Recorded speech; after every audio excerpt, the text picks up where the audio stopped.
ओम नमो भगवते वासुदेवाय। जय श्री हरि। आप सभी का हमारे YouTube चैनल पर हार्दिक स्वागत है। आज बृहस्पतिवार के दिन आइए सुने बृहस्पति देव की पौराणिक कथा और आरती। बृहस्पतिवार के दिन भगवान बृहस्पति की पूजा के अनेक महत्व बताए गए हैं। इस दिन जो व्यक्ति भगवान बृहस्पति की व्रत कथा पढ़ता या सुनता है उसे सभी प्रकार के सुख प्राप्त होते हैं। इस कथा को सुनने या पढ़ने मात्र से धन और यश बढ़ता है, विद्या और पुत्र की प्राप्ति होती है, सभी रुके हुए कार्य सफल होते हैं। तो प्रेम से बोले बृहस्पति भगवान की जय हो। प्राचीन समय की बात है। भारत में एक राजा राज करता था। वह बड़ा प्रतापी तथा दानी था। वह नित्य प्रति मंदिर में भगवत दर्शन करने जाता था। वह ब्राह्मण और गुरु की सेवा किया करता था। उसके द्वार कोई भी याचक निराश होकर नहीं लौटता था। वह प्रत्येक गुरुवार को व्रत रखता एवं पूजन करता था, गरीबों की सहायता करता था। परंतु ये सब बातें उसकी रानी को अच्छी नहीं लगती थी। वह न व्रत करती और न किसी को एक भी पैसा दान में देती थी। वह राजा से भी ऐसा करने को मना किया करती थी। एक समय की बात है, राजा शिकार खेलने वन को चले गए। घर पर रानी और दासी थी। उस समय गुरु बृहस्पति साधु का रूप धारण कर राजा के दरवाजे पर भिक्षा मांगने आए। साधु ने रानी से भिक्षा मांगी तो वह कहने लगी, हे साधु महाराज, मैं इस दान और पुण्य से तंग आ गई हूँ। इस कार्य के लिए तो मेरे पतिदेव ही बहुत हैं। अब आप ऐसी कृपा करें कि सारा धन नष्ट हो जाए तथा मैं आराम से रह सकूं।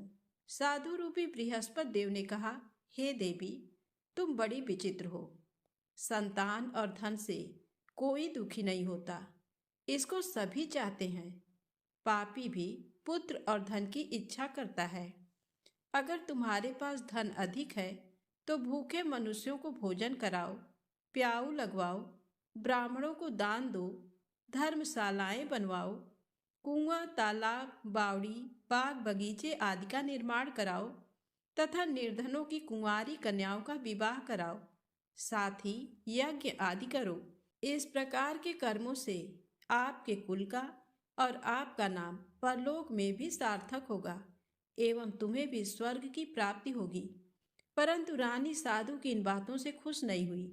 उसने कहा, हे साधु महाराज, मुझे ऐसे धन की आवश्यकता नहीं जिसको मैं अन्य लोगों को दान देती फिरूं तथा जिसको रखने और संभालने में ही मेरा सारा समय नष्ट हो जाए। साधु ने कहा, हे देवी, यदि तुम्हारी ऐसी ही इच्छा है तो जैसा मैं तुम्हें बताता हूँ तुम वैसा ही करना। बृहस्पतिवार के दिन घर आंगन को गोबर से लीपना, अपने केसों को पीली मिट्टी से धोना, केसों को धोते समय स्नान करना, राजा से कहना वह हजामत करवाए, भोजन में मांस मदिरा खाना, कपड़े धोबी के हाथ धुलने देना। इस प्रकार 7 बृहस्पतिवार करने से तुम्हारा सारा धन नष्ट हो जाएगा। ये कहकर साधु महाराज रूपी बृहस्पति देव अंतर ध्यान हो गए। रानी ने साधु के कहने के अनुसार 7 बृहस्पतिवार तक वैसा ही करने का विचार किया। साधु के बताए अनुसार कार्य करते हुए केवल 3 बृहस्पतिवार ही बीते थे कि उसकी समस्त धन संपत्ति नष्ट हो गई। भोजन के लिए दोनों समय परिवार तरसने लगा तथा सांसारिक भोगों से दुखी रहने लगा।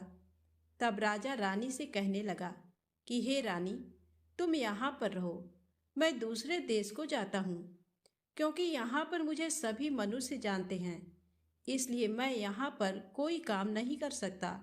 मैं अब परदेश जा रहा हूँ, वहाँ कोई काम धंधा करूँगा, शायद हमारे भाग्य बदल जाएं। ऐसा कहकर राजा परदेश चला गया। वह वहाँ जंगल से लकड़ी काट कर लाता और शहर में बेचता। इस तरह जीवन व्यतीत करने लगा। इधर राजा के बिना रानी और दासी दुखी रहने लगी।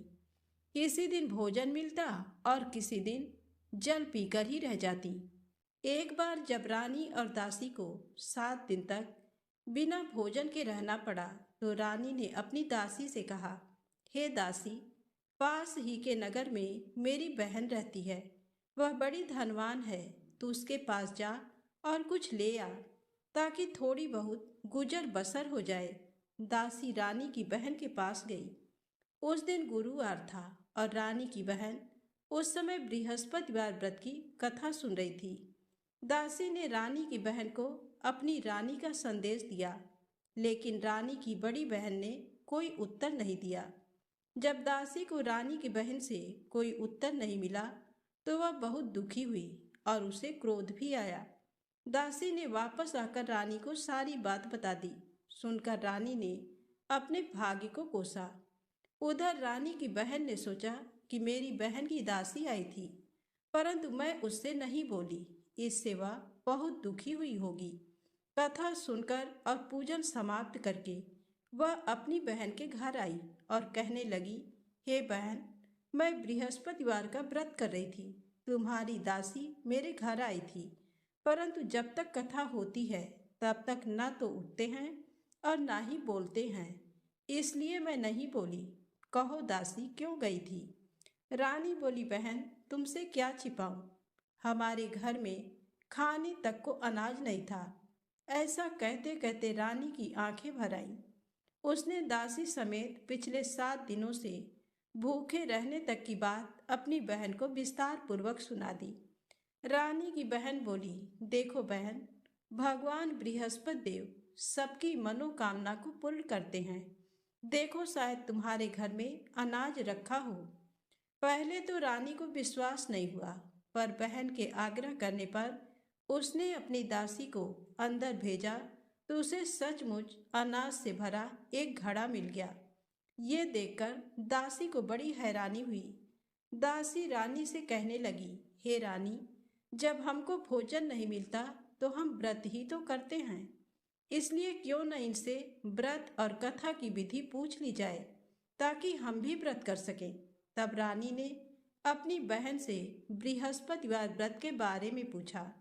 उसकी बहन ने बताया, बृहस्पतिवार के व्रत में चने की दाल और मुनक्का से विष्णु भगवान का केले की जड़ में पूजन करें तथा दीपक जलाएं, व्रत कथा सुने और पीला भोजन ही करें, इससे बृहस्पति देव प्रसन्न होते हैं। व्रत और पूजन विधि बताकर रानी की बहन अपने घर को लौट गई। 7 दिन के बाद जब गुरुवार आया तो रानी और दासी ने व्रत रखा। गुड़साल में जाकर चना और गुड़ लेकर आई, फिर उससे केले की जड़ तथा विष्णु भगवान का पूजन किया। अब पीला भोजन कहाँ से आए, इस बात को लेकर दोनों बहुत दुखी थे। चूंकि उन्होंने व्रत रखा था, इसलिए बृहस्पति देव उनसे प्रसन्न थे। इसलिए वे एक साधारण व्यक्ति का रूप धारण कर 2 थालों में सुंदर पीला भोजन दासी को दे गए। भोजन पाकर दासी प्रसन्न हुई और फिर रानी के साथ मिलकर भोजन ग्रहण किया। उसके बाद वे सभी गुरुवार को व्रत और पूजन करने लगी। बृहस्पति भगवान की कृपा से उनके पास फिर से धन संपत्ति आ गई, परंतु रानी फिर से पहले की तरह आलस्य करने लगी। तब दासी बोली, देखो रानी, तुम पहले भी इस प्रकार आलस्य करती थी। तुम्हें धन रखने में कष्ट होता था, इस कारण सभी धन नष्ट हो गया, और अब जब भगवान बृहस्पति की कृपा से धन मिला है तो तुम्हें फिर से आलस्य होता है। रानी को समझाते हुए दासी कहती है कि बड़ी मुसीबतों के बाद हमने ये धन पाया है, इसलिए हमें दान पुण्य करना चाहिए, भूखे मनुष्यों को भोजन कराना चाहिए और धन को शुभ कार्यों में खर्च करना चाहिए, जिससे तुम्हारे कुल का यश बढ़ेगा, स्वर्ग की प्राप्ति होगी और पितृ प्रसन्न होंगे। दासी की बात मानकर रानी अपना धन शुभ कार्यों में खर्च करने लगी, जिससे पूरे नगर में उसका यश फैलने लगा। एक दिन रानी और दासी दोनों आपस में विचार करने लगी कि न जाने राजा किस दशा में होंगे। उनकी कोई खोज खबर भी नहीं है। उन्होंने श्रद्धा पूर्वक गुरु बृहस्पति भगवान से प्रार्थना की कि राजा जहाँ कहीं भी हो शीघ्र वापस आ जाएं। उधर राजा परदेश में बहुत दुखी रहने लगा। वह प्रतिदिन जंगल से लकड़ी बीन कर लाता और उसे शहर में बेचकर अपने दुखी जीवन को बड़ी कठिनता से व्यतीत करता था। एक दिन दुखी हो अपनी पुरानी बातों को याद करके वह रोने लगा और उदास हो गया। उसी समय राजा के पास बृहस्पति देव साधु के वेश में आकर बोले, हे लकड़हारे, तुम इस सुनसान जंगल में किस चिंता में बैठे हो? मुझे बतलाओ। ये सुन राजा के नेत्रों में जल भर आया। साधु की वंदना कर राजा ने अपनी संपूर्ण कहानी सुना दी। महात्मा दयालु होते हैं। वे राजा से बोले, हे राजा, तुम्हारी पत्नी ने बृहस्पति देव के प्रति अपराध किया था, जिसके कारण तुम्हारी ये दशा हुई। अब तुम किसी प्रकार की चिंता मत करो। भगवान तुम्हें पहले से अधिक धन देंगे। देखो, तुम्हारी पत्नी ने बृहस्पतिवार का व्रत प्रारंभ कर दिया है। अब तुम भी बृहस्पतिवार का व्रत करके चने की दाल व गुड़ जल के लोटे में डालकर केले का पूजन करो। फिर कथा कहो या सुनो। भगवान तुम्हारी सब कामनाओं को पूर्ण करेंगे। साधु की बात सुनकर राजा बोला, हे प्रभु, लकड़ी बेचकर तो इतना पैसा भी नहीं मिलता जिससे भोजन करने के उपरांत कुछ बचा सकूं। मैंने रात्र में अपनी रानी को व्याकुल देखा है। मेरे पास कोई साधन नहीं जिससे इसका समाचार जान सकूं। फिर मैं बृहस्पति देव की क्या कहानी कहूँ, ये भी मुझको मालूम नहीं है। साधु ने कहा, हे राजा, मन में बृहस्पति भगवान के पूजन व्रत का निश्चित करो। वे स्वयं तुम्हारे लिए कोई राह बना देंगे। बृहस्पतिवार के दिन तुम रोजाना की तरह लकड़ियां लेकर शहर में जाना। तुम्हें रोज से दुगना धन प्राप्त होगा, जिससे तुम भली भांति भोजन कर लोगे तथा बृहस्पति देव की पूजा का सामान भी आ जाएगा। जो तुमने बृहस्पतिवार की कहानी के बारे में पूछा है, वह इस प्रकार है। प्राचीन काल में एक बहुत ही निर्धन ब्राह्मण था। उसके कोई संतान नहीं थी।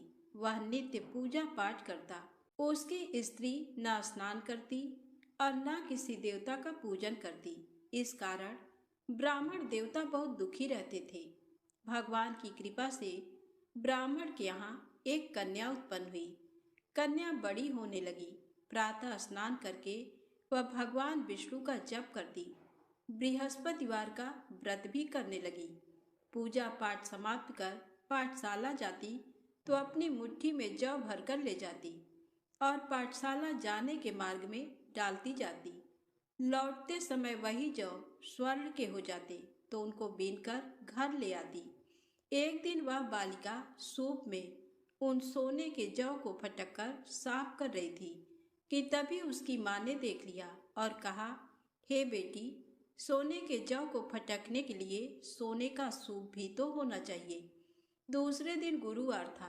कन्या ने व्रत रखा और बृहस्पति देव से सोने का सूप देने की प्रार्थना की। बृहस्पति देव ने उसकी प्रार्थना स्वीकार कर ली।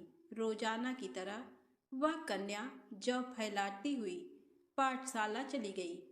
पाठशाला से लौटकर जब वह जौ बीन रही थी तो बृहस्पति देव की कृपा से उसे सोने का सूप मिला।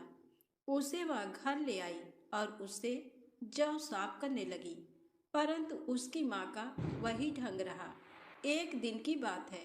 कन्या सोने के सूप में जब जौ साफ कर रही थी, उस समय उस नगर का राजकुमार वहां से निकला। कन्या के रूप को देखकर वह उस पर मोहित हो गया। राजमहल आकर वह भोजन तथा जल त्याग कर उदास होकर लेट गया। राजा को जब राजकुमार द्वारा अन्न जल त्यागने का समाचार ज्ञात हुआ तो अपने मंत्रियों के साथ वह अपने पुत्र के पास गया और कारण पूछा। राजकुमार ने राजा को उस लड़की के घर का पता भी बता दिया। मंत्री उस लड़की के घर गया। मंत्री ने ब्राह्मण के समक्ष राजा की ओर से निवेदन किया। कुछ ही दिन बाद ब्राह्मण की कन्या का विवाह राजकुमार के साथ संपन्न हो गया। कन्या के घर से जाते ही ब्राह्मण के घर में पहले की भांति गरीबी का निवास हो गया। एक दिन दुखी होकर ब्राह्मण अपनी पुत्री से मिलने गए। बेटी ने पिता की अवस्था को देखा और अपनी माँ का समाचार पूछा। ब्राह्मण ने सभी हाल कह सुनाया। कन्या ने बहुत सा धन देकर अपने पिता को विदा कर दिया, लेकिन कुछ दिन बाद फिर वही हाल हो गया। ब्राह्मण फिर अपनी कन्या के यहाँ गया और सभी हाल कहा। तो पुत्री बोली, हे पिताजी, आप माता जी को यहाँ लिवा लाओ, मैं उन्हें वह विधि बता दूंगी जिससे गरीबी दूर हो जाए। ब्राह्मण देवता अपनी स्त्री को साथ लेकर अपनी पुत्री के पास राजमहल पहुँचे। तो पुत्री अपनी माँ को समझाने लगी, हे माँ, तुम प्रातःकाल स्नान आदि करके विष्णु भगवान का पूजन करो तो सब दरिद्रता दूर हो जाएगी। परंतु उसकी माँ ने उसकी एक भी बात नहीं मानी। वह प्रातःकाल उठकर अपनी पुत्री के बच्चों का बचा जूठन खा लेती थी। एक दिन उसकी पुत्री को बहुत गुस्सा आया। उसने अपनी माँ को एक कोठरी में बंद कर दिया। प्रातःकाल उसने स्नान आदि करा के पूजा पाठ करवाया तो उसकी माँ की बुद्धि ठीक हो गई। इसके बाद वह नियम से पूजा पाठ करने और प्रत्येक बृहस्पतिवार को व्रत रखने लगी। इस व्रत के प्रभाव से मृत्यु के बाद वह स्वर्ग को गई। वह ब्राह्मण भी सुखपूर्वक इस लोक का सुख भोगकर स्वर्ग को प्राप्त हुआ। इस तरह कहानी कहकर साधु देवता वहां से अंतर ध्यान हो गए। धीरे धीरे समय व्यतीत होने पर फिर बृहस्पतिवार का दिन आया। राजा जंगल से लकड़ी काटकर शहर में बेचने गया। उसे उस दिन और दिनों से अधिक धन मिला। राजा ने चना गुड़ आदि लाकर बृहस्पतिवार का व्रत किया। उस दिन से उसके सभी क्लेश दूर हुए। परंतु जब अगले गुरुवार का दिन आया तो वह बृहस्पतिवार का व्रत करना भूल गया। इस कारण बृहस्पति भगवान नाराज हो गए। उस दिन उस नगर के राजा ने विशाल यज्ञ का आयोजन किया तथा शहर में ये घोषणा करा दी कि कोई भी मनुष्य अपने घर में भोजन न बनावे, न आग जलावे। समस्त जनता मेरे यहाँ भोजन करने आवे। इस आज्ञा को जो न मानेगा उसे फांसी की सजा दी जाएगी। इस तरह की घोषणा संपूर्ण नगर में करवा दी गई। राजा की आज्ञा अनुसार शहर के सभी लोग भोजन करने गए, लेकिन लकड़हारा कुछ देर से पहुंचा।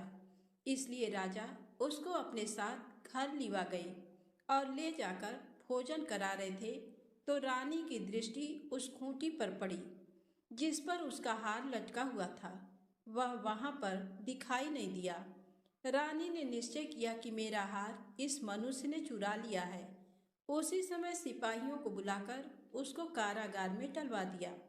जब लकड़हारा कारागार में पड़ गया और बहुत दुखी होकर विचार करने लगा कि न जाने कौन से पूर्व जन्म के कर्म से मुझे ये दुख प्राप्त हुआ, और उसी साधु को याद करने लगा जो कि जंगल में मिला था। उसी समय तत्काल बृहस्पति देव साधु के रूप में प्रकट हुए और उसकी दशा को देखकर कहने लगे, अरे मूर्ख, तूने बृहस्पति देव की कथा नहीं करी, इस कारण तुझे दुख प्राप्त हुआ है। अब चिंता मत कर। बृहस्पतिवार के दिन कारागार के दरवाजे पर 4 पैसे पड़े मिलेंगे। उनसे तू बृहस्पति देव की पूजा करना, तेरे सभी कष्ट दूर हो जाएंगे। बृहस्पति के दिन उसे 4 पैसे मिले। लकड़हारे ने कथा कही। उसी रात्रि को बृहस्पति देव ने उस नगर के राजा को स्वप्न में कहा, हे राजा, तुमने जिस आदमी को कारागार में बंद कर दिया है वह निर्दोष है। वह राजा है, उसे छोड़ देना। रानी का हार उसी खूंटी पर लटका है। अगर तू ऐसा नहीं करेगा तो मैं तेरे राज्य को नष्ट कर लूंगा। इस तरह रात्रि के स्वप्न को देखकर राजा प्रातःकाल उठा और खूंटी पर हार देकर लकड़हारे को बुलाकर क्षमा मांगी तथा लकड़हारे को योग्य सुंदर वस्त्र आभूषण देकर विदा कर दिया। बृहस्पति देव की आज्ञा अनुसार लकड़हारा अपने नगर को चल दिया। राजा जब अपने नगर के निकट पहुंचा तो उसे बड़ा आश्चर्य हुआ। नगर में पहले से अधिक बाग, तालाब, कुएं तथा बहुत सी धर्मशाला, मंदिर आदि बन गए हैं। राजा ने पूछा, यह किसका बाग और धर्मशाला है? तब नगर के सब लोग कहने लगे, ये सब रानी और बांदी के हैं। तो राजा को आश्चर्य हुआ और गुस्सा भी आया। जब रानी ने यह खबर सुनी कि राजा आ रहे हैं तो उन्होंने बांदी से कहा कि हे दासी, देख राजा हमको कितनी बुरी हालत में छोड़ गए थे। हमारी ऐसी हालत देखकर वह लौट न जाएं, इसलिए तू दरवाजे पर खड़ी हो जा। आज्ञानुसार दासी दरवाजे पर खड़ी हो गई। राजा आए तो उन्हें अपने साथ लिवा लाई। तब राजा ने क्रोध करके अपनी रानी से पूछा कि ये धन तुम्हें कैसे प्राप्त हुआ है। तब उन्होंने कहा, हमें ये सब धन बृहस्पति देव के इस व्रत के प्रभाव से प्राप्त हुआ है। राजा ने निश्चय किया कि 7 रोज बाद तो सभी बृहस्पति देव का पूजन करते हैं, परंतु मैं प्रतिदिन दिन में 3 बार कहानी तथा रोज व्रत किया करूँगा। अब हर समय राजा के दुपट्टे में चने की दाल बंधी रहती तथा दिन में 3 बार कहानी कहता। एक रोज राजा ने विचार किया कि चलो अपनी बहन के यहाँ हो आवें। इस तरह निश्चय कर राजा घोड़े पर सवार हो अपनी बहन के यहाँ को चलने लगा। मार्ग में उसने देखा कि कुछ आदमी एक मुर्दे को लिए जा रहे हैं। उन्हें रोककर राजा कहने लगा, अरे भाइयों, मेरी बृहस्पति देव की कथा सुन लो।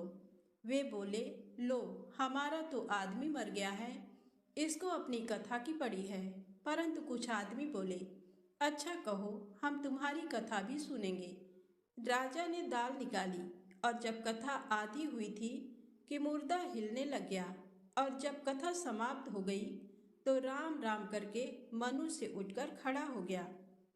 आगे मार्ग में उसे एक किसान खेत में हल चलाता मिला। राजा ने उसे देखा और उससे बोले, अरे भैया, तुम मेरी बृहस्पतिवार की कथा सुन लो। किसान बोला, जब तक मैं तेरी कथा सुनूंगा तब तक 4 हरैया जोत लूंगा। जाए अपनी कथा किसी और को सुनाना। इस तरह राजा आगे चलने लगा। राजा के हटते ही बैल पछाड़ खाकर गिर गए तथा किसान के पेट में बड़ी जोर का दर्द होने लगा। उस समय उसकी माँ रोटी लेकर आई। उसने जब ये देखा तो अपने पुत्र से सब हाल पूछा और बेटे ने सभी हाल कह दिया। तो बुढ़िया दौड़ी दौड़ी उस घुड़सवार के पास गई और उससे बोली कि मैं तेरी कथा सुनूंगी, तू अपनी कथा मेरे खेत पर चलकर ही कहना। राजा ने बुढ़िया के खेत पर जाकर कथा कही, जिसके सुनते ही वह बैल उठ खड़े हुए तथा किसान के पेट का दर्द भी बंद हो गया। राजा अपनी बहन के घर पहुंचा। बहन ने भाई की खूब मेहमानी की।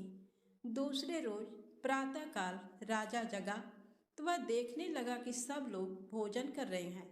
राजा ने अपनी बहन से कहा, ऐसा कोई मनुष्य है जिसने भोजन नहीं किया हो, मेरी बृहस्पतिवार की कथा सुन ले।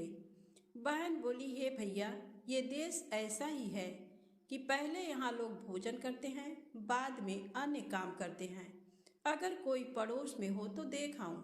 वह ऐसा कहकर देखने चली गई, परंतु उसे कोई ऐसा व्यक्ति नहीं मिला जिसने भोजन न किया हो। अतः वह एक कुम्हार के घर गई जिसका लड़का बीमार था। उसे मालूम हुआ कि उनके यहाँ 3 रोज से किसी ने भोजन नहीं किया है।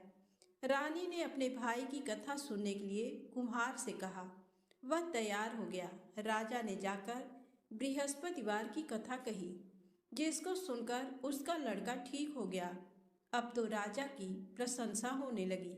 एक रोज राजा ने अपनी बहन से कहा कि हे बहन, हम अपने घर को जाएंगे, तुम भी तैयार हो जाओ। राजा की बहन ने अपनी सास से कहा। सास ने कहा, हाँ चली जा, परंतु अपने लड़कों को मत ले जाना, क्योंकि तेरे भाई के कोई औलाद नहीं है। बहन ने अपने भैया से कहा, हे भैया, मैं तो चलूंगी, पर कोई बालक नहीं जाएगा। राजा बोला, जब कोई बालक नहीं चलेगा तब तुम ही क्या करोगी। बड़े दुखी मन से राजा अपने नगर को लौट आया।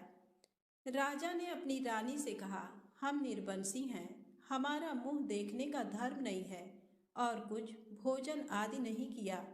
रानी बोली, हे प्रभु, बृहस्पति देव ने हमें सब कुछ दिया है, वह हमें औलाद अवश्य देंगे।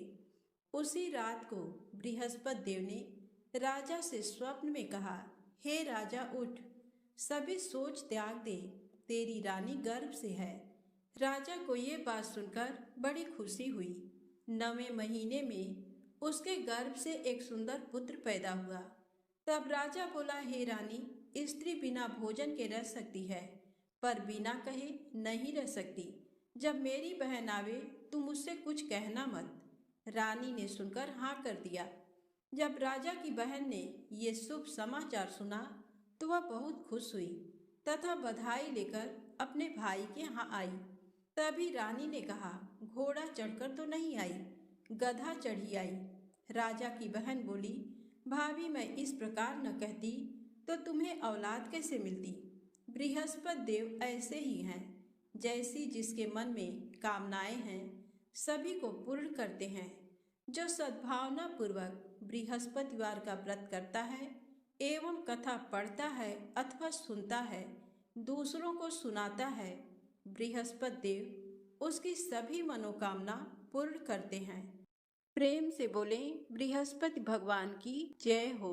आइए सुने बृहस्पति देव की आरती। ओम जय बृहस्पति देवा, ओम जय बृहस्पति देवा।